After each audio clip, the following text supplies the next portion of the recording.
Dar continuidade no estudo do livro A Gênese. Nós estamos no capítulo 14, tratando dos fluidos. A segunda parte desse capítulo, explicação de alguns fatos considerados sobrenaturais. Nós paramos no item número 25 na semana passada. Vamos entrar no número 26. Então, só fazendo uma recapitulação, eu vou ler aqui rapidamente o 25 para a gente ajustar aqui o nosso raciocínio, porque o 26 ele naturalmente trata, né, daquilo que aconteceu anteriormente aqui nos itens anteriores. Então, nós estamos falando da parte da dupla vista, a percepção que muitos de nós temos de eventos ou de visões daquilo que acontece fora do mundo material, ou mesmo a distância do mundo material, porque nós estamos aqui num ambiente onde nós vivemos e muitas pessoas têm uma percepção daquilo que acontece à distância. Então isso se dá exatamente por essa dupla vista. E Kardec está trazendo para nós algumas explicações a esse respeito. Um estudo mais técnico, voltado para esses fenômenos no entendimento dos fluidos. Então ele diz assim no item número 25, fazer uma leitura corrida, que é só para a gente poder lembrar do que foi estudado. A alma envolvida em seu perispírito traz assim em si mesma o seu princípio luminoso. Penetrando a matéria em virtude da sua essência etérea, não há corpos opacos para a sua visão. Entretanto, a visão espiritual não tem o mesmo alcance nem a mesma penetração em todos os espíritos. Só os espíritos puros a possuem no grau máximo. Nos espíritos inferiores, ela é enfraquecida pela grosseria relativa do perispírito, que se interpõe como uma espécie de nevoeiro. Nos espíritos encarnados, a visão espiritual se manifesta em diversos graus pelo fenômeno da segunda vista, seja no sonambulismo natural ou magnético, seja no estado de vigília. Conforme o grau de potência da faculdade, disse que a lucidez é maior ou menor. É com o auxílio dessa faculdade que certas pessoas veem o interior do organismo e descrevem a causa das enfermidades. Aqui Kardec trouxe um dos exemplos que ele observava naquela época, e hoje também nós encontramos algumas pessoas que são dotadas dessa faculdade de estabelecerem, né, ou de definirem diagnósticos, quando fazem um trabalho específico para a cura, de doenças através da visão, dessa visão espiritual, fazendo então ali uma leitura dos órgãos internos daquela pessoa, e é então estabelecendo, né, uma causa para determinadas doenças e muitas vezes também já apontando um tratamento para isso. Mostrou aqui para nós também que os espíritos têm também essa visão espiritual mais ou menos desenvolvida. Há aqueles que têm dificuldades para transpassar obstáculos sólidos, pelo fato de serem espíritos ainda com pouco desenvolvimento, tanto moral como o próprio desenvolvimento no mundo espiritual, ainda muito apegados à dimensão material, e falou que esse grau máximo de visão espiritual nós vamos encontrar apenas nos espíritos puros, que não apenas numa questão de visão, mas numa questão também da própria expansão da consciência, podendo estar em vários lugares ao mesmo tempo, conseguindo ter uma percepção mais abrangente daquilo que acontece numa determinada linha de pensamento ou dimensão de pensamento. Aqui então no item 26 ele diz assim: a visão espiritual, portanto, oferece percepções especiais que, não tendo por sede os órgãos materiais, ocorrem em condições muito diversas das da visão corporal. Por essa razão, dela não se pode esperar efeitos idênticos e experimentá-las pelos mesmos processos. Efetuando-se fora do organismo, ela tem uma mobilidade que supera todas as previsões. É necessário estudá-la nos seus efeitos e nas suas causas, e não por assimilação com a visão comum, que ela não é destinada a suprir, salvo em casos excepcionais, que não se poderiam tomar por regra. Bom, aqui, quando Kardec apresenta essas explicações para tratar desses fenômenos de dupla vista, ele o fez exatamente porque muitas pessoas, não tendo compreensão desse mecanismo que move esse tipo de percepção, causava nas pessoas que viviam essas experiências um conflito muito grande, principalmente um conflito relacionado com suas crenças. Então nós temos pessoas das mais variadas crenças, religiões, culturas, que muitas vezes se tornam uma exceção dentro de uma pequena comunidade, mesmo que seja um núcleo familiar, fazendo relatos daquilo que vê, daquilo que ouve, daquilo que sente, e não tendo explicação dentro daquelas crenças, começam então a criar explicações como sendo uma influência maligna, como sendo um desequilíbrio psíquico, uma patologia tratada por psiquiatras. Quantas e quantas pessoas vivem esse tipo de experiência? Nas situações mais comuns. Poderíamos conversar com pessoas na nossa família ou no nosso círculo de amigos e perguntar se alguém já teve alguma experiência de já ter visto alguma coisa, ou pressentido, ou sonhado, ou qualquer tipo de situação que fuja aquilo que é natural para nós aqui do mundo físico, e certamente nós sempre ouviremos algum tipo de história. Sempre alguém vai ter alguma coisa para contar. Teve um dia que tal coisa aconteceu. Teve uma outra vez que eu me lembro que aconteceu tal coisa. Então cada um vai contando as suas experiências. E como Kardec colocou para nós, essa percepção ela acaba sendo mais ou menos intensa de acordo com a potência do médium. Essa ideia de um médium mais ou menos potente, Kardec ela faz um relato, ou traz uma explicação sobre isso, mostrando que muitas vezes um indivíduo que tem maior sensibilidade pode ser considerado o médium mais potente. Para a gente poder lembrar, ele falava numa passagem do Livro dos Médiuns a respeito de médiuns de efeitos físicos. E aí então ele comentou que poderíamos encontrar uma criança tendo uma capacidade de provocar efeitos físicos, como por exemplo movimentação de objetos. Na época as mesas girantes eram objeto da moda, e ele dizia assim que uma criança poderia, tocando sobre uma mesa, provocar uma movimentação mais agressiva do que vários homens colocando a mão sobre a mesma mesa, ao mesmo tempo. Então ele falava sobre potência. E nesse caso nós temos então médiuns que são psicógrafos, médiuns que são psicofônicos, médiuns que são de efeitos físicos, de cura, todos eles também apresentando essa maior ou menor facilidade para o desenvolvimento dos trabalhos dentro desse campo da mediunidade. Então, nesses relatos que nós vimos agora, Kardec então começa trazendo essas explicações para dizer que aquilo que a pessoa vê ou que a pessoa sente não é nada de espetacular ou nada de estranho. Então ele fala exatamente sobre a naturalidade desses fenômenos que são provocados por esses fluidos. Então, começando a entender qual é a causa, começa-se então a lidar com mais naturalidade com os seus efeitos. E embora as crenças hoje... Vai com Deus, Norma, bom dia. Então, embora as crenças hoje distorçam as explicações ou os fatos, né, que explicam esses fenômenos, eles não deixam de acontecer. E as explicações hoje são bastante simples. Basta que a pessoa tenha acesso. O grande problema é o preconceito que é criado em torno desses fenômenos. Então, se a pessoa já tem medo dos próprios fenômenos, aliás, é um fato comum de alguém dizer assim, olha, eu sinto essas coisas, eu vejo, eu já vi na minha casa, eu já vi em tal lugar, eu já sonhei com pessoas, mas eu tenho medo de aprender, porque se por acaso eu começar a mexer com essas coisas, isso possa piorar.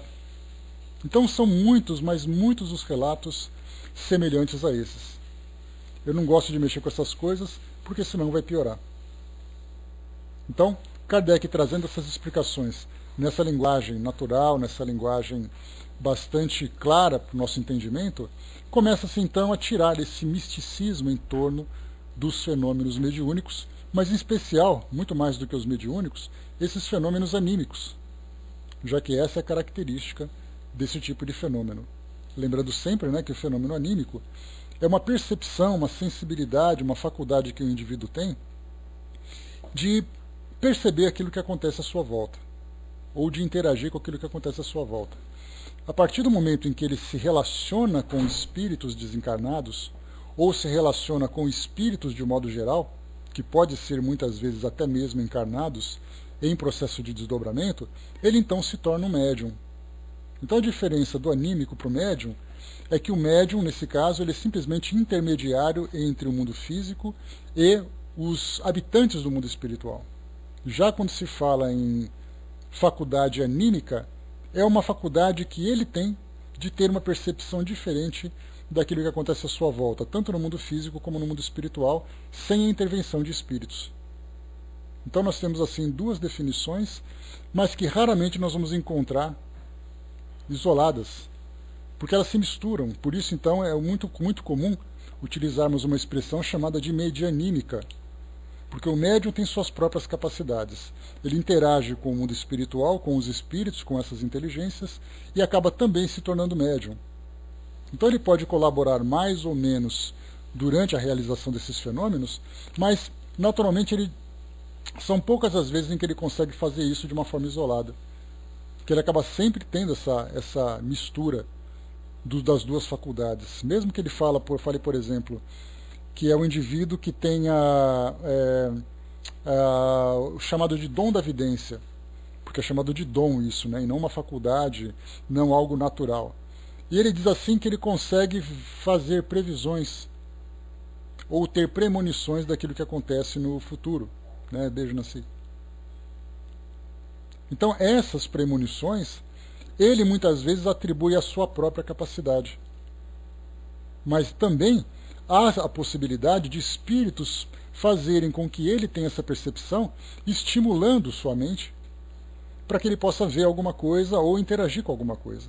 Mas ele não percebe a presença espiritual. Então, para nós, aqui encarnados, é muito difícil nós definirmos exatamente qual é a real natureza daquele fenômeno. Se ele é só anímico, se ele é mediúnico, ou qual é o grau de participação dessas duas faculdades. Nós teríamos que estar no mundo espiritual observando, e ainda assim com muita dificuldade, observando o que acontece a partir desses bastidores.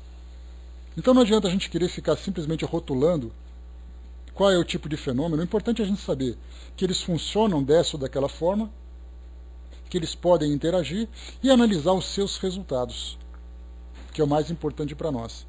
Analisar como funciona é muito difícil para nós hoje. Continuando no item 27. A visão espiritual é necessariamente incompleta e imperfeita nos espíritos encarnados e, por consequência, sujeita a aberrações. O que ele quer dizer com isso? A palavra aberração ela tem um tom forte, destrutivo, né? Mas na verdade ele fala sobre grandes alterações, grandes modificações naquilo que deveria ser algo natural. Então, para nós encarnados, pelo fato de termos a nossa visão espiritual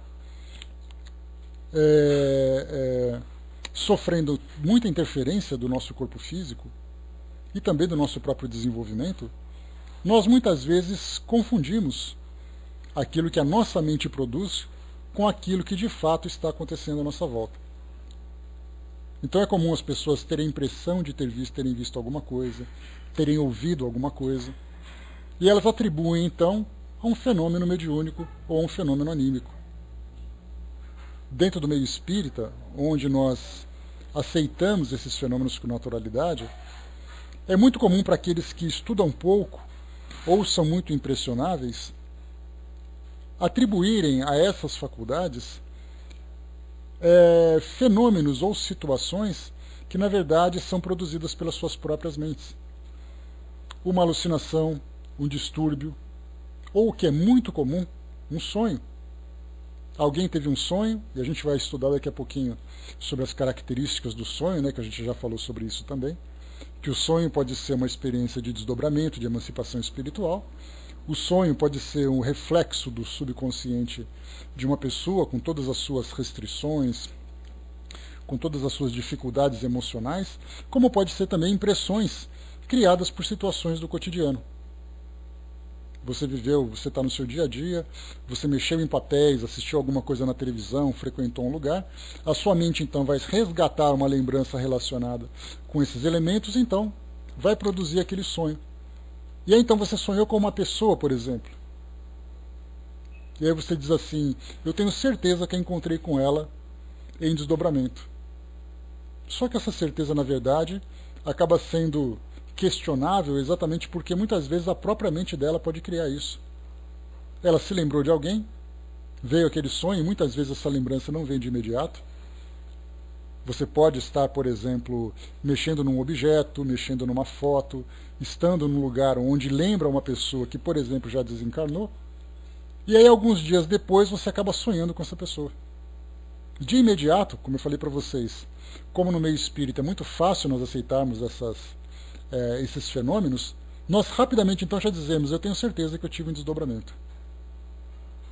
Então é difícil, mais uma vez, nós trazermos estudarmos a origem desses fenômenos. Somente após uma repetição ou de uma forma muito contundente, é que é possível nós dizermos, de fato, a causa desse fenômeno foi tal coisa. Então, mais uma vez, lendo esse parágrafo, só para a gente poder reforçar esse raciocínio.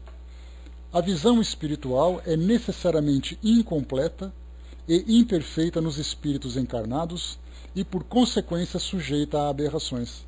Essas aberrações são exatamente essas interpretações equivocadas que nós fazemos de um determinado fenômeno. Enquanto há aqueles que valorizam, supervalorizam uma determinada experiência, há aqueles que subvalorizam. Alguém, por exemplo, que não gosta ou tem medo, ou muitas vezes é muito rigoroso no seu julgamento, ele acaba tendo, no caso dos sonhos, mais uma vez, uma experiência real de emancipação que ele atribui a uma lembrança. Enquanto que outro, tendo uma lembrança, atribui ao encontro real no mundo espiritual. Então é muito comum termos essas confusões, principalmente quando isso não acontece com frequência, porque o médium, no seu processo de desenvolvimento mediúnico, essa expressão de desenvolvimento mediúnico, a gente lembra sempre, ela significa, como Kardec lembra no livro dos médiuns, significa que nós estamos educando aquilo que nós já possuímos. E nós vamos então aperfeiçoando através do estudo, através do exercício, através do autoconhecimento. Diferentemente de uma ideia que se fala de desenvolvimento mediúnico como sendo criar alguma coisa que não existe. Algumas vezes, principalmente em religiões de tradições africanas, né, que tem tem a mediunidade como parte dos seus trabalhos, no caso da Umbanda e do Candomblé, algumas vezes uma pessoa tem uma sensação, e aí de imediato alguém diz assim, você precisa desenvolver a sua mediunidade. E aí então a pessoa de imediato ela se fecha, ela se trava porque tem medo e tudo mais. Então a ideia de desenvolvimento mediúnico significa, na verdade, educação. E essa educação também não direciona o trabalho de alguém para um compromisso dentro de uma instituição. Que as pessoas pensam assim, olha, desenvolver a mediunidade pode ser aperfeiçoá-la com fins de trabalhar numa tarefa voltada para a comunicação com o mundo espiritual, ou esse desenvolvimento mediúnico significa você educar para recobrar o equilíbrio psíquico que sofreu com a manifestação, com o afloramento da mediunidade. Então nós temos esses dois trabalhos. Algumas pessoas vão até centros espíritas para passar por esse trabalho, digamos assim, terapêutico. Outros vão para engajamento em tarefas. Então o centro espírita tem a função de fazer com que a pessoa vá até lá, se equilibre, compreenda aquilo que tem, e depois então ela decide o que ela vai fazer. Se ela vai continuar fazendo um trabalho de caridade, com aquela capacidade, com aquela faculdade que ela possui, que ela soube desenvolver, ou simplesmente ela volta para a sua vida cotidiana, agora de um modo mais equilibrado. Por isso então os médiums que começam a sofrer com esse afloramento da mediunidade, geralmente sofrem muito. Sofrem porque não sabem lidar com aquilo que está acontecendo. Muitas vezes têm a faculdade mediúnica, que ela se manifesta principalmente durante os momentos de desequilíbrios psicológicos, emocionais. Passa por um momento difícil na sua vida pessoal, na sua vida profissional. Aquilo cria aquele desequilíbrio geral, até mesmo orgânico muitas vezes, e ela tendo essa faculdade, a faculdade começa a se manifestar. Então não são raras as vezes uma pessoa dizer assim, isso aparece principalmente quando eu não estou bem. E aí, então, através desse desenvolvimento mediúnico, a pessoa então começa a conhecer-se, porque o autoconhecimento é fundamental. Então o médium vai entender, através desse processo de desenvolvimento mediúnico, quais são exatamente as faculdades que ele tem, qual é a intensidade, de que forma que ele percebe a manifestação dessa faculdade. Se por acaso ele tem a mediunidade e aí então os espíritos começam a se aproximar para determinada finalidade, seja uma finalidade construtiva ou destrutiva, porque a gente lembra que médium não é aquele bom trabalhador. O médium é aquele que percebe os espíritos. Se por acaso esses espíritos são perturbados, esse médium vai perceber essa perturbação. Então ele começa a sentir. E a gente lembra, como Kardec coloca no livro dos médiuns, que todo médium é, a princípio, ou por princípio, médium sensitivo. E a partir dessa generalidade de ser médium sensitivo, ele tem outras faculdades que vão aflorando. E por que sensitivo? Porque o médium sempre sente a presença dos espíritos. Isso é natural para todos. Se o médium, inclusive ele conhece, depois de um certo desenvolvimento da sua sensibilidade, ele consegue identificar o espírito pela sua aproximação, pela vibração que aquele espírito provoca. Então nós temos aqueles médiuns psicógrafos que fazem um trabalho regular no centro espírita, em especial aqueles que vão se comunicar com orientadores, com mentores, com instrutores espirituais. Eles dizem assim, fulano está aqui. E ele não é um médium vidente. Ele não vê o espírito, mas ele sente. Se por acaso é um espírito familiar que vai se comunicar, ele também é capaz de identificar. Se é um médium que traz comunicações genéricas, embora ele não saiba quem é o espírito, ele consegue perceber por essa sensibilidade quais são as qualidades e características daquele espírito. Então todo médium é, por princípio, médium sensitivo. A partir dali ele começa então a desenvolver suas faculdades mais ostensivas para determinado tipo de aplicação. No caso da comunicação, da pintura, da cura, fenômenos físicos, enfim, tudo aquilo que a gente estuda no livro dos médiuns. Então, muito bem. Então, isso que eu falei para vocês, o desenvolvimento mediúnico, ele tem por finalidade fazer com que o médium se conheça. E ele vai, então, frequentando as reuniões, sendo estimulado pela presença dos espíritos, pela manifestação dos espíritos, e a cada manifestação ele vai, então, analisando aquilo que ele sente, quanto tempo demora, se ele fica bem, se ele não fica bem, quais são as percepções que ele tem em cada situação. E a gente lembra que não existe uma regra dizendo que todos os médiuns seguem a mesma cartilha. Cada médium é um universo muito particular. E essa particularidade se dá pela forma como há a mediunidade, pela sua intensidade, no momento em que acontece, de que forma que ele controla. Tudo isso vem através desse desenvolvimento. André colocou quanto mais mediunidade, mais responsabilidade.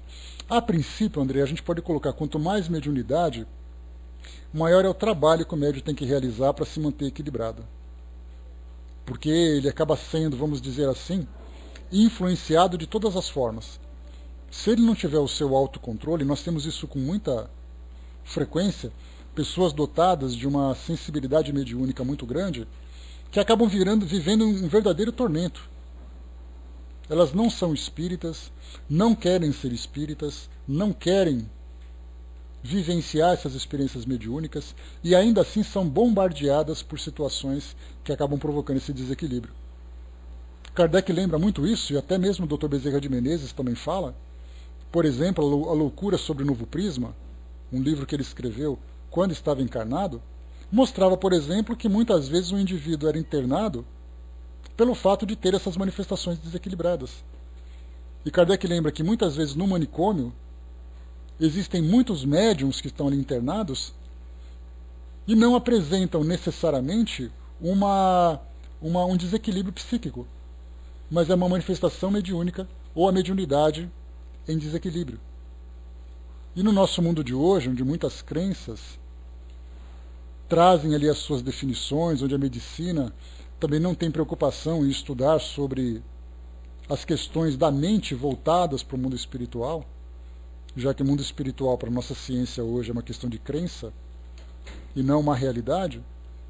Então nós vemos assim que o que a doutrina espírita apresenta hoje para nós é exatamente a possibilidade de um indivíduo estudar e se conhecer. E aí ele começa então a lidar com mais naturalidade com essas manifestações que ele vivencia. O Braço colocou, você já leu o relato de um médium que psicografava, só entregando o braço e ficava até lendo revista? Sim, Kardec faz lembra de um fato desse, Braço, numa das suas viagens que ele realizou naquela região da Europa, que a FEB depois condensou naquele livro Viagens Espíritas, de 1862, e outras viagens. Então ele lembra assim que uma médium, enquanto ela lia a revista, ela psicografava, ela não sabia nem o que estava psicografando. Nesse caso é o médium mecânico, porque nós já estudamos, né, o médium intuitivo, o médium semimecânico, esse grupo, o mais genérico que tem, e depois aquele médium mecânico, onde o braço dele é simplesmente uma extensão daquilo que o espírito faz, né? André colocou, por isso que Emmanuel falou para o Chico disciplina, né? No caso dele, como o trabalho era voltado, e principalmente para ele, que tinha nesse caso a responsabilidade de difundir aquilo que o espiritismo abraçava como base doutrinária, para ele era fundamental, porque ele era simplesmente a vitrine da doutrina espírita.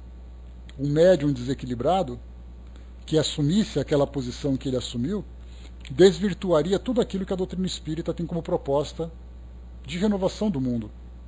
Então por isso que ele era ali, tinha Emmanuel fungando no seu cangote o tempo todo, para que ele se mantivesse na linha, porque um deslize dele seria prejudicial para toda a doutrina espírita aqui no Brasil. Então a gente vê o peso que caiu sobre as costas dele. A Shanri lembrou aqui, bom dia Shanri, por isso a responsabilidade em passar corretamente a doutrina espírita, porque a pessoa pensa que tem que trabalhar constantemente, né, um caso na família, porque que não aceita a doutrina espírita, né, assim lhe foi passado, né. Pois é exatamente isso, né, Shanri, é muito comum. A gente vê isso também, né, eu também tenho contato com pessoas que passam por isso, e a primeira coisa que ela faz é assim, quer dizer então que depois que eu começar a estudar mediunidade, eu vou ter que trabalhar? A resposta é, se você quiser sim, se você não quiser não. Que na verdade você está se conhecendo. Conhecer a mediunidade é como você começar então a conhecer o seu organismo e tratar de uma dieta. Essa dieta não vai fazer de você um atleta, você não vai começar a participar de provas de atletismo porque você está cuidando do seu corpo. Você está cuidando do seu corpo por uma questão de saúde. A educação da mediunidade também é uma questão de saúde, nesse caso, a saúde psíquica. Então, trabalhar no campo mediúnico, para muitos indivíduos, é um compromisso espiritual. Mas esse compromisso espiritual vai se cumprir se ele, no uso do seu livre-arbítrio, decidir trabalhar. Mas o ponto principal, e isso dentro da doutrina espírita é fundamental para nós, o objetivo do desenvolvimento mediúnico é fazer com que ele se conheça. O que vai acontecer depois desse conhecimento em termos de trabalho vai depender daquilo que foi oferecido a ele, da vontade, da disponibilidade que ele tem que trabalhar. Todo mundo que se inscreve num curso de mediunidade, numa casa espírita, acaba ficando para ele subentendido de que ele está se comprometendo com a casa, o que é um grande erro. Porque o centro espírita tem que deixar claro para ele, nós vamos te ajudar. Quando você estiver bem e você tiver interesse em trabalhar, aí você vem. Mas acontece diferente. Você se inscreve, pega a carteirinha e você está fadado. Quando acabar o curso, você já vai ser levado para uma mesa mediúnica. E isso é errado. Porque o centro espírita ele é, a princípio, uma escola e um hospital. Aquele que é educado na escola, aquele que é tratado no hospital, depois de passar por esse processo, ele tem a opção de colaborar. Não é um compromisso inicial. Por isso nós temos esse grande problema. Por exemplo, né, nessas religiões também de tradições africanas, as pessoas dizerem assim, olha, você vai ter que desenvolver a sua mediunidade. Aí ele já se vê no meio lá de um terreiro, ele já se vê vestindo aquelas roupas. Exatamente porque o desenvolvimento leva a entender que ele está se comprometendo com o trabalho. Mas ele está se educando apenas. E isso é importante nós sempre deixarmos como ponto fundamental. Use, depois que você estiver bem, o seu livre-arbítrio para escolher o que você quer. Meu irmão deu passividade em casa, alguns pontos da doutrina que ele ainda não aceita, né? No Face está acontecendo nos grupos, é muito assustador, erroneamente os grupos passando a doutrina. Lamentavelmente é assim. No meu ponto de vista, é uma interpretação equivocada da doutrina espírita. Porque Kardec lembra sempre, ele coloca isso com muita clareza na Revista Espírita. Ele fala que a doutrina espírita não é uma religião. Mantenha a sua religião, se você assim o quiser, mas aproveite os ensinamentos da doutrina espírita para você ter uma visão mais abrangente do mundo, daquilo que você acredita. E eu reforço isso.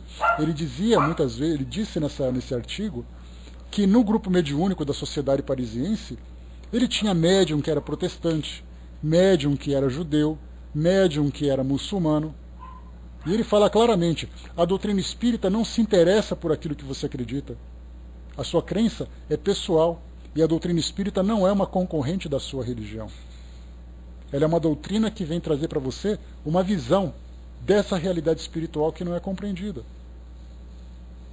Então ela deve oferecer para as pessoas esse conhecimento filosófico, esse conhecimento técnico, para que a pessoa viva bem. Esse é o princípio fundamental. A forma como ela quer viver depois desse conhecimento é dela. E é claro, as instituições vão oferecer para ela a possibilidade, a oportunidade dela colaborar, se ela desejar.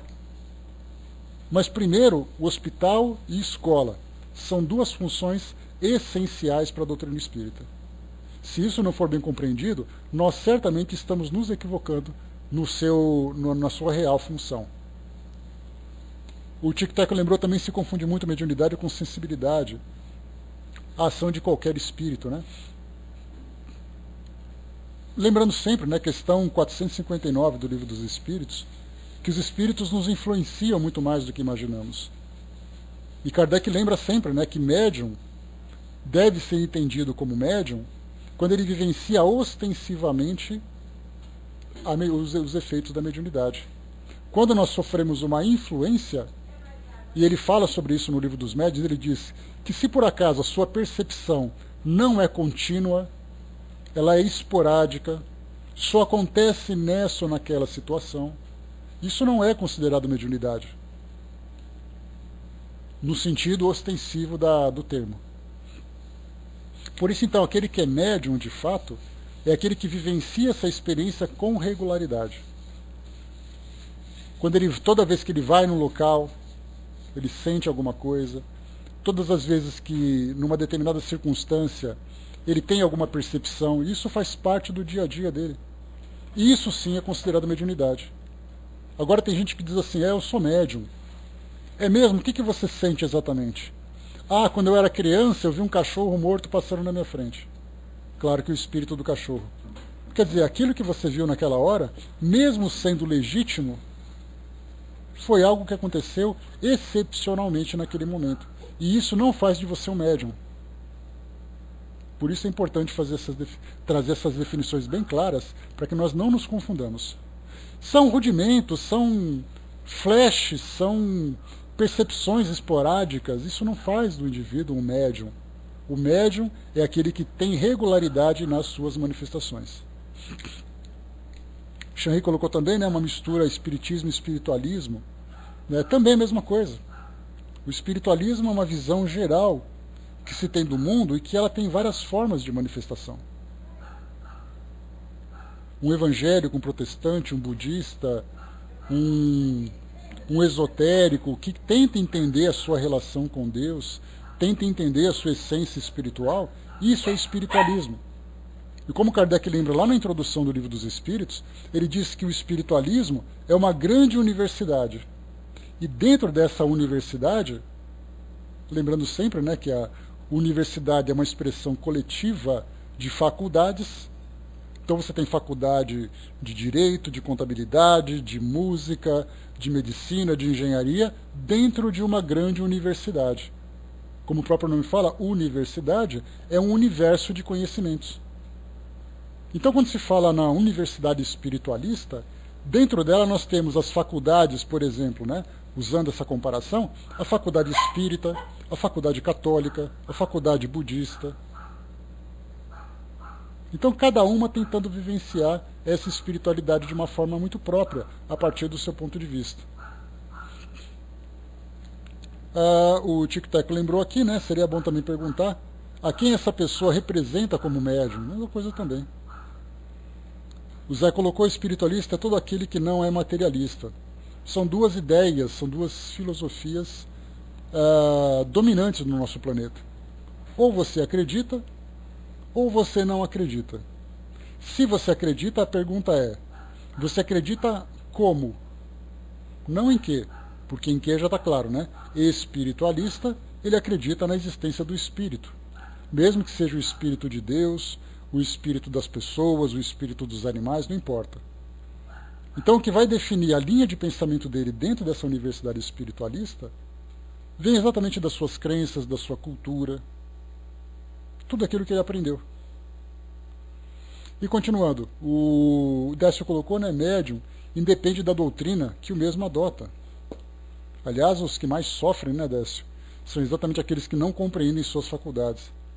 Ou eles se veem como pessoas que são absolutamente abençoadas por terem esse dom divino, ou absolutamente amaldiçoadas por sofrerem por causa desse dom. E é muito comum no nosso trabalho, por exemplo, do espiritismo.net, que nós fazemos atendimentos por e-mail, recebemos e-mails de pessoas, espíritas ou não espíritas, cada uma contando seus relatos. Se fosse possível e permitido, eu comentaria com vocês aqui todos os vários casos que chegam para nós. Pessoas que contam situações simples, dizendo que, por exemplo, estava em casa num certo dia e sentia uma sensação que elas tinham certeza que era sua avó, que havia desencarnado. O outro que vê vultos constantemente.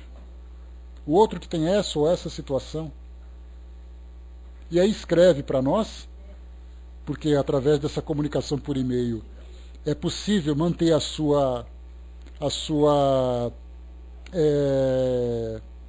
preservar a sua identidade, manter o seu anonimato. Não se compromete frequentando uma instituição. Porque tem que fazer assim, né? Se você vai no centro espírita e você passa pelo portal ou pelo umbral do centro espírita, né, que, lembrando sempre que umbral é uma palavra que fala sobre portal, aquilo que está embaixo do batente, né, e não aquilo do mundo espiritual. Então, quando o indivíduo entra no centro espírita para fazer uma pergunta, ele já vai cheio de receios. E aí então ele escreve: eu tenho isso, isso, isso, o que pode ser? Babudinho colocou, né? Reparei que meus evangelizandos acham que o espiritualismo são religiões não espíritas, né, mas ditas espíritas, por causa mesmo da falta de uma fala muito comum. Isso não é espiritismo, é espiritualismo. Você sabe que é um hábito, Barbudinho, que a gente tem de utilizar algumas ideias que são práticas para nós, mas muitas vezes sem entender o seu real sentido. Então a gente vai repetindo essas mesmas ideias sem entender o equívoco que nós estamos cometendo. E até mesmo fora da doutrina espírita, você chega para um indivíduo que é de uma outra religião e você fala assim: quer dizer que você é espiritualista? Deus me livre, eu sou dessa religião.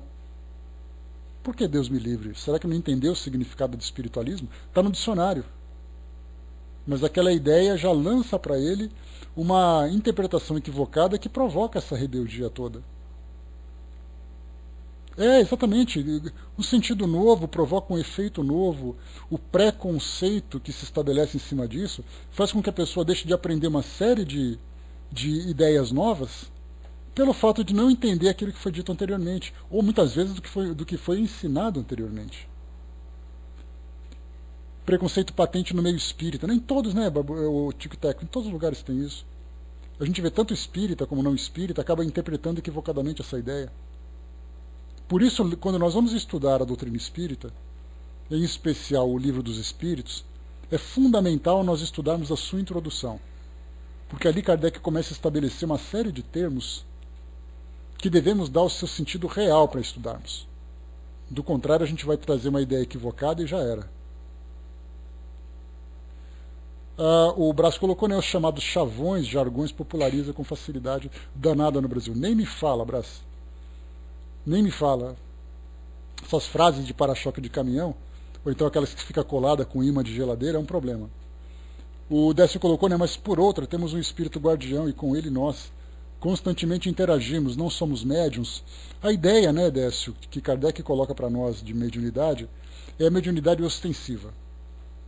Está lá no capítulo 14 do Livro dos Médiuns, chamado exatamente Os Médiuns, que ele diz: denomina-se médiuns aqueles que apresentam uma manifestação ostensiva.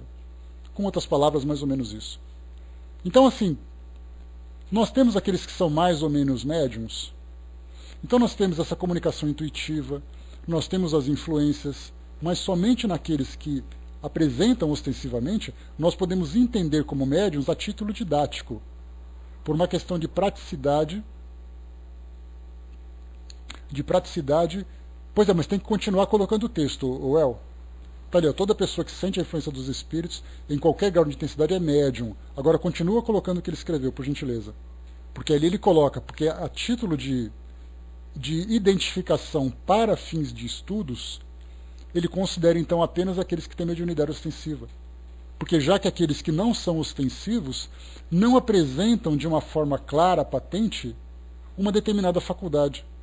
Tem sensibilidades confusas, de pouca intensidade, que são esporádicas. Então isso você não pode considerar alguém que pode praticar a mediunidade. Né? Essa faculdade é inerente ao homem, pois isso mesmo continua privilégio, são raras pessoas que não possuem de uma forma rudimentar. Pode-se, pois, dizer que são mais ou menos médios. Usualmente, porém, essa qualificação se aplica aos que possuem essa faculdade mediúnica bem caracterizada, ou seja, usualmente, a título de análise, a título de trabalho, a título de conhecimento da faculdade, somente aqueles que têm bem caracterizadas, que se traduz por efeitos patentes de certa intensidade, o que depende de uma organização mais ou menos sensitiva. Isso aí, obrigado. Então a gente vê assim que, de um modo geral, podemos dizer assim, sim, mas usualmente, uma pessoa chega para você e fala assim, eu sou médium. O entendimento nosso é, ela tem uma faculdade ostensiva, para não causar confusão. Você não vai cair naquilo que eu falei para vocês. Eu me lembro que eu sonhei com a minha avó que tinha desencarnado, eu tenho certeza que era ela, então eu sou médium. Para evitar esse tipo de confusão, Kardec coloca certinho essas ideias das palavras para que nós não confundamos. Porque, aliás, os espíritos já nos chamaram a atenção. Eles falaram exatamente isso, nós temos que definir bem as ideias e as palavras que nós vamos utilizar para não termos interpretações equivocadas. Por isso nós podemos perceber que Kardec ele é muito cuidadoso. Pois é, eu sou médium também, médium sanguessuga, né? Porque quem é médium já encosta para poder aprender. Então, às vezes você está estudando mediunidade, as pessoas dizem assim, nossa, que legal, você também é médium? Não. Aí a pessoa franze a sobrancelha e fica tão decepcionada, né? Mas você não é médium, está falando de mediunidade? É tudo na teoria, meu amigo, mas a teoria funciona, né? Então a gente compensa com o estudo, já que você não tem a percepção, a vivência da mediunidade. Andréa fala assim, né? Mas se você soubesse o que eu sinto, como eu gostaria de sentir o que ela sente. Deus sabe o que eu ia sentir, o que eu ia sofrer ou não, né? Mas esse médium tijolo é um problema, a gente não sente nem cócega. Pois é, você não é médium da paz? Exatamente. A mesma coisa também. Quer dizer, não tem entendimento sobre o magnetismo. Às vezes a mediunidade de cura talvez seja, isso é uma colocação minha que eu faço para vocês, talvez seja a mediunidade menos valorizada que tem, por aqueles que são leigos. Porque quando você fala em mediunidade, você fala em manifestação dos espíritos. é o Gasparzinho passando, é aquela coisa do poltergeist, é você psicografando igual Chico Xavier, ou pintando igual passa na televisão. O médium de cura é aquele indivíduo solitário. Ele estende suas mãos, tem ali o suporte dos espíritos que trabalham com a cura, mas ninguém percebe isso. E ele pode ser um médium super potente na doação dos seus fluidos, na facilidade que ele tem de captar o pensamento dos espíritos, as suas vibrações. Mas não, ele é aquele indivíduo que fica parado colocando a mãozinha para frente. E aquele outro que lá está psicografando, ele é o artista do circo, né? Porque ele que é o legal. Então a mediunidade de cura ela é uma mediunidade que muitas vezes é muito pouco reconhecida. As pessoas querem ser curadas, mas não consideram aquele indivíduo como sendo um grande médium. Exatamente porque a sua manifestação não é ostensiva como é de um modo geral, nas demais faculdades. O Décio colocou lá em cima, né, 24 horas de forma contumaz e contundentes. Né? Isso são médiums dentro da visão de Kardec para o nosso estudo. O Tico Teco colocou, né, é muito fácil dizer que é médium, é difícil provar isso. E aí vem um grande drama, né? Deixa eu ver aqui, o Luiz colocou, importante não é ser médium, né? O importante é praticar a doutrina, né? Nesse caso, né, Luiz, a gente está analisando a parte das manifestações mesmo, né? Lembrando mais uma vez que a mediunidade ela não é uma faculdade patenteada pela doutrina espírita. Aliás, a doutrina espírita não patenteou nenhuma dos seus pilares doutrinários. Se falar sobre reencarnação, a transmigração das almas, isso é algo que os gregos já falavam. A mediunidade, o Antigo Testamento está cheio de médiums. Comunicação com os espíritos, o Antigo Testamento está cheio de situações, de citações. A continuidade na vida no mundo espiritual, vários são aqueles, o próprio Novo Testamento já traz também. Então já traz ali situações mostrando para nós continuidade da vida. Então o que a doutrina espírita fez foi juntar todas essas, a princípio, aquilo que era uma mera crença das culturas passadas, começou a entender que isso não era simplesmente um objeto de crença, mas era uma realidade, e começou então a entender essa realidade, definindo-a através dos seus métodos de investigação, de comparação, de revelação, de instrução, e não simplesmente uma vivência de uma crença que é transmitida oralmente de geração a geração. Aliás, essa é uma situação que o próprio Emmanuel fala sobre isso. Ele lembra que existe uma diferença entre mediunidade e mediunismo. Ele trouxe também essas duas expressões, fez uma diferença entre as duas a título de estudo. O mediunismo é aquela mediunidade instintiva, que você sente, você faz parte do seu cotidiano, mas você não sabe como ela funciona. A mediunidade já é esse mediunismo desenvolvido a fins tendo pleno domínio do médium. Então essa é a diferença que tem entre uma coisa e outra também, são outras definições que são trazidas para nós, para o melhor entendimento nosso a respeito dessas faculdades. Chanri colocou, esse meu irmão ora, né, não sei o porquê não ouço e tira as dores físicas dos outros, né, só dele permanece, compartilhando com todos, né. É uma questão também de educação, né, Chanri? Educação, sim, de educar a mediunidade para saber exatamente como lidar com ela. Há aquelas pessoas que vão a determinados ambientes ou se relacionam com determinadas pessoas e acabam depois absorvendo essa carga negativa e sofrem muito por isso. Através da educação mediúnica ele é capaz de bloquear isso tudo. Ou não conseguindo bloquear definitivamente, ele já consegue compreender o que faz bem e o que não faz bem para ele. Também faz parte desse processo de desenvolvimento mediúnico. O Chico até colocou, conheci gente que se meteu a dar passe e ficou muito doente, sim. E por que isso tudo? Porque o passe nada mais é do que uma doação de energia. E para você doar energia, você precisa saber exatamente qual é a capacidade que você tem dessa doação. Quantas são as pessoas que são muito mais para enfermos do que para enfermeiros? Precisam muito mais receber do que doarem. Né? Luiz colocou a maior importância do médium para mim, foi mostrar que existe um mundo espiritual. Essa é a única função dele. O médium nada mais é do que o carteiro do mundo espiritual, ele é funcionário da empresa de telefonia. É ele que permite essa comunicação. O conteúdo dessa comunicação vai depender daqueles que são os remetentes e também para aqueles que são os destinatários. Então o médium é simplesmente o carteiro. E Chico lembra muito isso, né? Eu sou somente um burro de carga. Então, humildemente, reconhece apenas o trabalho de transportar a informação. Continuando, pessoal, vamos lá. 27. Voltando agora para a questão da visão espiritual.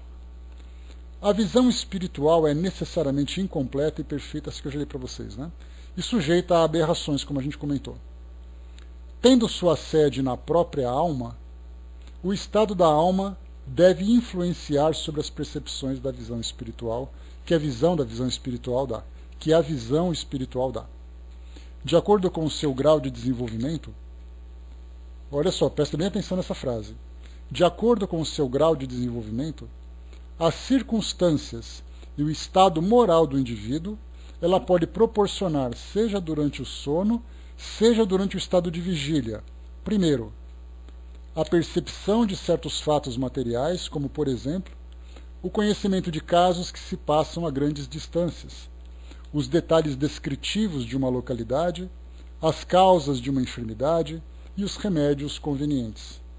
Então, aqui naquele caso, pessoas que no estado de lucidez, no estado de vigília, ou no estado do sono, conseguem ter uma percepção de coisas que acontecem à distância, conseguem também trazer ali informações de premonição, de pressentimento, tem uma diferença entre os dois. Pressentimento é ele sente alguma coisa, ele percebe uma sensação diferente, mas ele não consegue definir o fato. Já a premonição, ele consegue presenciar o fato antes dele acontecer. Então isso pode ser a distância. Nós não temos assim pessoas que falam assim: eu acho que a minha avó vai me ligar agora. Dá 2 minutos o telefone toca. 2 minutos exagerando. Isso é o quê? É um pressentimento. Nesse caso, um pressentimento definido. Que ele começa então a vislumbrar aquilo que acontece fora da sua realidade.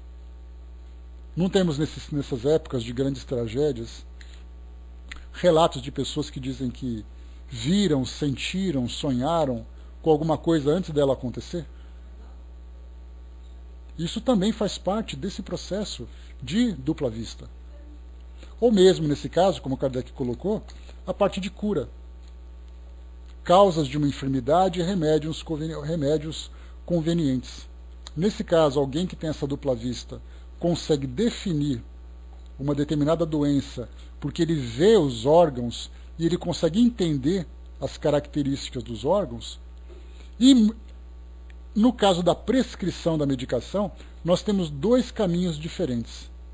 Ele tem uma bagagem intelectual que muitas vezes não pertence à sua existência atual, mas do passado, onde ele conhece tratamentos, já trabalhou com curas, já esteve envolvido na área de saúde e tudo mais, ou sofre a influência espiritual de algum espírito que o acompanha nessa tarefa. E aí então ele prescreve uma medicação, seja ela fitoterápica, homeopática, alopática, não importa qual seja. Isso pode ser então uma bagagem que ele mesmo tem, nesse caso seria uma faculdade anímica, ou recebendo a orientação espiritual para transmitir essa informação, nesse caso, uma informação mediúnica. Então, esse é o primeiro caso que nós temos. O segundo, a percepção de coisas também reais do mundo espiritual, como, por exemplo, a visão dos espíritos. Então, ele pode, no estado de vigília, ou durante o sono, em determinado momento, dependendo do seu estado moral, ele consegue, então, ver os espíritos. Tem pessoas que no seu cotidiano não veem absolutamente nada. Tem outros que quando estão no centro espírita, nas suas igrejas, pelo fato de estarem voltados para aquela atividade com maior concentração, ele começa então a ter uma percepção mais clara daquilo que ele vê. Espíritos transitando, espíritos se manifestando.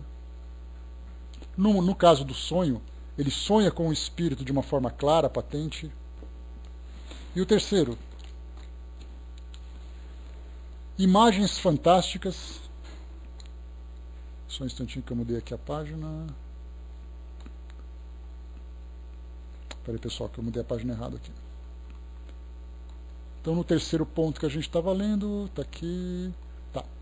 Terceiro, imagens fantásticas criadas pela imaginação, análogas às criações fluídicas do pensamento. Essas criações são sempre relacionadas às disposições morais do espírito que as gera. É assim que o pensamento de pessoas fortemente imbuídas de certas crenças religiosas e preocupadas com elas, lhe apresenta um inferno com suas fornalhas, suas torturas e seus demônios, tal como as imaginam. Às vezes, é toda uma epopeia. Os pagãos viam o Olimpo e o Tártaro. Olimpo é a parte sublime, o Tártaro é a parte infernal. Como os cristãos veem o inferno e o paraíso. Se ao despertarem, ao saírem do êxtase, essas pessoas conservam uma lembrança exata de suas visões, tomando-nas por realidades e confirmações de suas crenças, enquanto tudo não é mais do que fruto dos seus próprios pensamentos. É necessário, portanto, fazer-se uma escolha muito rigorosa das visões estáticas, antes de as aceitar. A propósito, o remédio para a credulidade excessiva é o estudo das leis que regem o mundo espiritual. Aliás, Kardec tocou num ponto aqui agora, quando ele fala, primeiro, a percepção de fatos reais próximos, distantes, premonição, pressentimento, enfermidade, cura, descrever um local e coisa e tal. Segundo, o contato com os espíritos, vendo os espíritos ou vendo aquilo que existe no mundo espiritual, como muitos médiuns relatam. E o terceiro, nós temos ali a imaginação da pessoa. Aliás, é muito comum. Basta ver, por exemplo, Dante Alighieri, no seu livro A Divina Comédia. A pergunta que se faz é, de onde ele tirou essas informações? Aquela ideia do céu, inferno e purgatório, ele não era católico. O catolicismo não existia naquela época ainda. Como é que aquilo era definido? Nós temos muitos religiosos, tem inclusive uma freira que se tornou santa na Igreja Católica, ela foi canonizada por isso, que durante o sono ela via o mundo espiritual, o inferno em especial, ela descrevia o sofrimento das almas, sentia o cheiro do enxofre, e quando ela acordou ela escreveu tudo isso. Entregou para a sua superiora, que por sua vez passou para os seus superiores, e que acabou se tornando um dogma da Igreja. Porque a pessoa estuda tanto sobre aquilo, ouve falar o tempo todo de inferno, de demônios, de sofrimento, de pecado e coisa e tal, e vai. Chega uma hora em que ela simplesmente começa a ver isso nos seus sonhos. E aí para ela se torna uma realidade. Mas que estudando o mundo espiritual na sua real essência, já começa então a diferenciar aquilo que é um objeto de crença do que é uma realidade. A Nancy colocou lá em cima os livros de Ivone Pereira, relata e explica bem sobre os sonhos e nossas afinidades, né, e para onde vamos durante o sono. Tinha uma mediunidade de desdobramento bem nítida que contribuía para a sua tarefa de psicografia. Aliás, a gente está querendo, eu estou querendo, Nancy, estudar obras de Dona Ivone aqui no nosso estudo. Vou encontrar uma oportunidade para estudar os 3 livros dela principais que são instrutivos para nós. São livros fantásticos, né? A Vivian colocou também para nós. Antes, deixa eu ler o que você colocou lá em cima, Vivian, que eu vi que você escreveu, mas eu não estava no raciocínio e não consegui acompanhar. Você colocou que todo médium precisa estar pronto para o trabalho, que a espiritualidade programa, né? Pois é, mas ainda assim, como eu falei para vocês, isso depende do quê? Do livre-arbítrio. Quantos são os médiuns que se comprometeram no mundo espiritual, se envolverem com trabalhos de caridade e também dessa parte de educação espiritual com a mediunidade, e fugiram desse compromisso porque encontraram, entre aspas, coisa melhor para fazer. São muitos os médiuns que fracassam na sua missão vêm dotado da sensibilidade, sofrem por ela, mas não se interessam no seu exercício. E você colocou também, no início tinha desequilíbrio emocional, com os fenômenos que aconteciam como luzes acenderem e apagarem, ser acordada no meio da noite, visões que me assustavam, mas o estudo e o trabalho da caridade provocaram equilíbrio. É a fórmula, é a canja de galinha.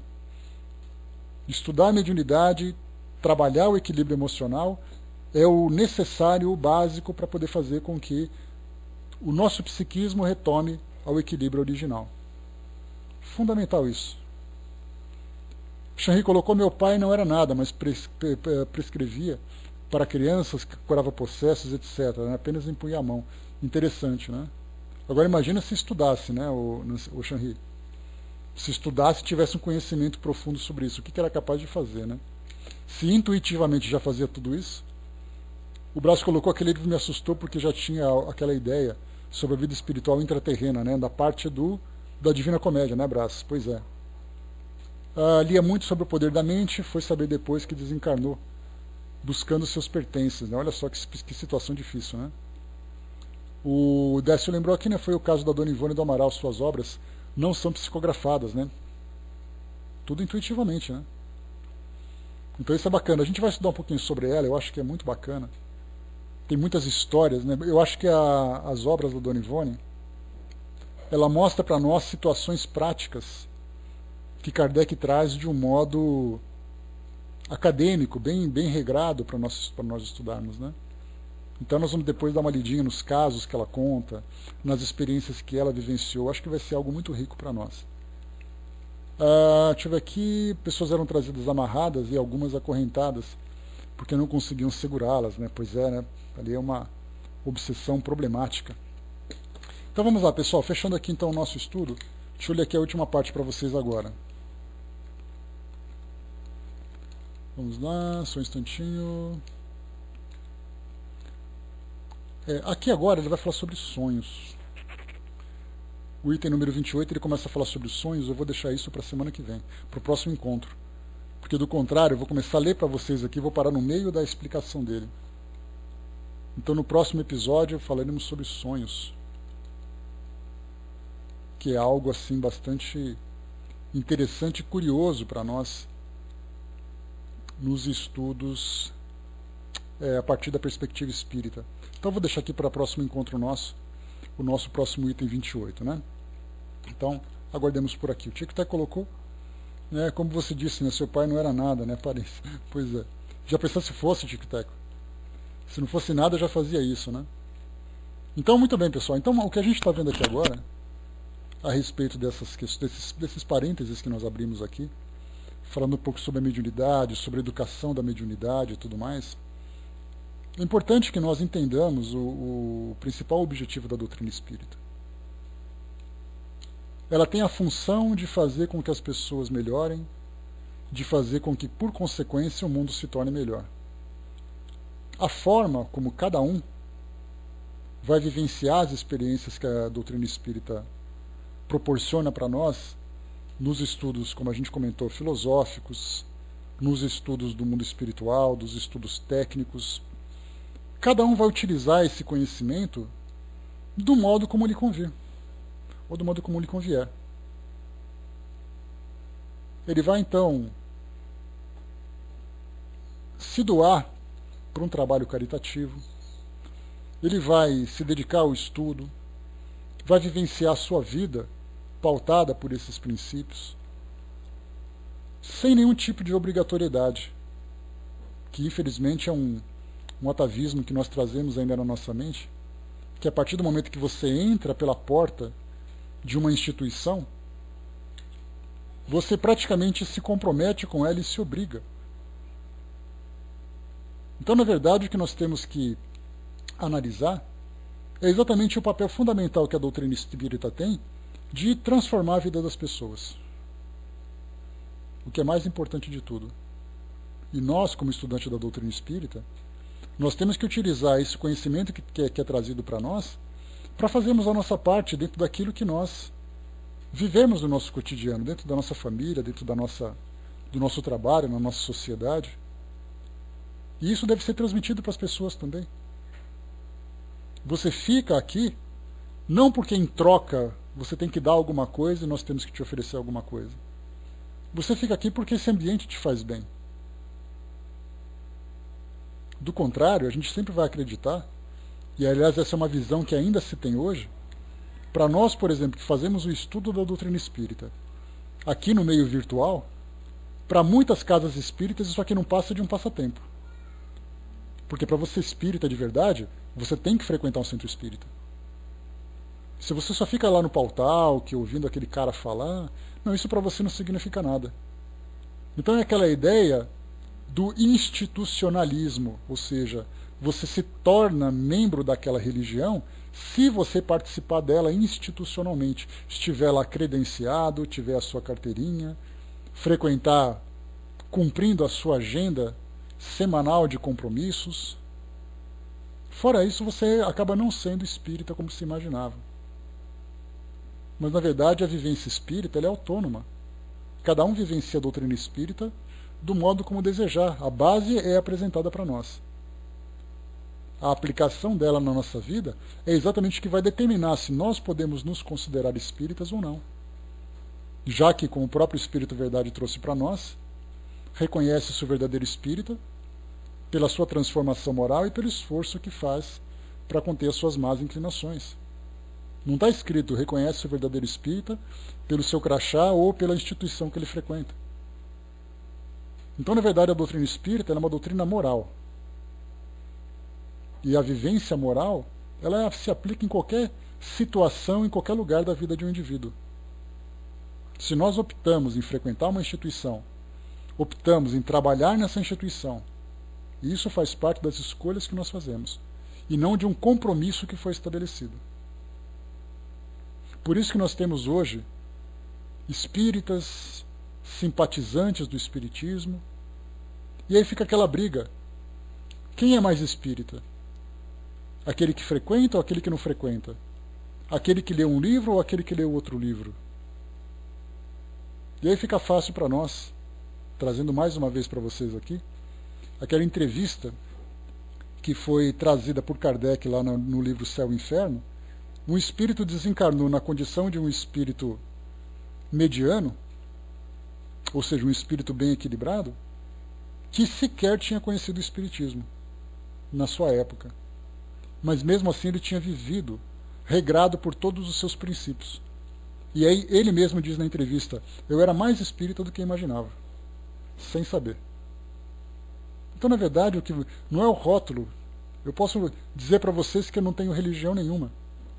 Mas o meu modo de viver está pautado nesses princípios morais que não foi a doutrina espírita que trouxe. Foi o cristianismo que trouxe para nós, como sendo para nós uma escola que traz um ensinamento que é universal. Tchau, vai com Deus, Luiz. Então pensemos sempre nisso. Não é a nossa inscrição ou um papel assinado que vai determinar a que religião nós pertencemos. Um certificado, um sacramento. Vai chegar um momento no nosso planeta, e isso ainda vai demorar um pouco, né, pelo que a gente tem visto, em que a nossa religião será uma religião simplesmente espiritual, não uma religião terrena. Essa religião espiritual vai simplesmente fazer com que o homem, através da sua vivência, se relacione com o mundo espiritual de um modo saudável. Vamos aguardar para ver o que vai aparecer por aí. Na nossa visão, nós estamos no caminho certo. Mas certamente nós temos outras escolas que também trazem as suas